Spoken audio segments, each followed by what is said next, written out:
Hey, wasn't that beautiful? Really, very, very nice.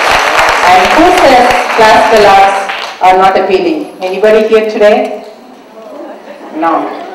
Look at the dancing and look at the music, look at those voices. It's all just talent. That was very nice. Thank you so much, Ganesh and Kirtana. We'll move on to the next dance in our program. Dashavataras is the main theme of our presentation tonight. As per Hindu philosophy, Lord Vishnu has taken different forms at different times to rescue the mankind in hour of need. Sambhavami yuge yuge, which means that at every turn of a century there is God walking the surface of this earth as one among us to save us from misery or calamity or crises.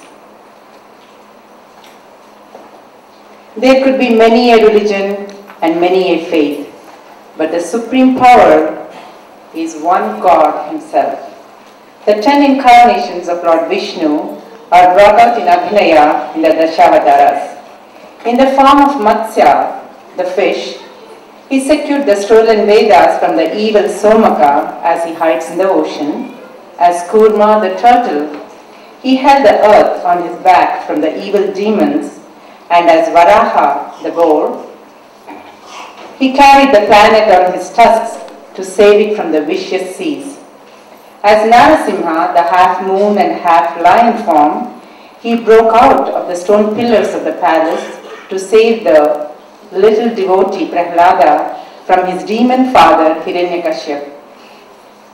As Vamana, the dwarf, he puts an end to the dominance of King Bali by asking for just a small piece of land and eventually destroying him. As Lord Rama, he slayed the 10-headed menace Ravana. As Parasurama, he destroyed the arrogant Kshatriyas to help the poor and miserable. As Buddha, he renounced his kingdom and a very young family in search of truth and salvation, only to become a source of enlightenment to the mankind. It hence can be believed that great Lord, in any form one might have faith in, is worshipped for peace and prosperity by his devotees. Dashavataras, set to Ragamalika and Aditala.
Devi Neerajanam, set to Ragamalika and Adithalam, is our next presentation.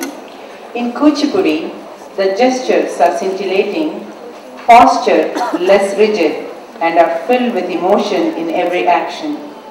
With characteristic fluidity, freedom, and surprise, Kuchipudi is the most expressive dance form today. With our next item, the dancer pays tribute to Shakti, or the cosmic force. The goddess of infinite compassion becomes Durga in anger to protect her creation. She manifests herself in water, wind, earth and sky. She is everywhere and cause of everything. Our Vedas state that she is the sun and she is the moon. She is light and darkness. She is deathless and the spark within the body. She manifested herself in Chamundi and Kali in hour of need. She is the amalgamation of beauty, grace, compassion and vigor. And though her hands adorned with weapons to destruct the evil, the lotus-eyed goddess has nothing but compassion for the mankind in her heart. Devi Neerajanam, tributes to Mahashakti.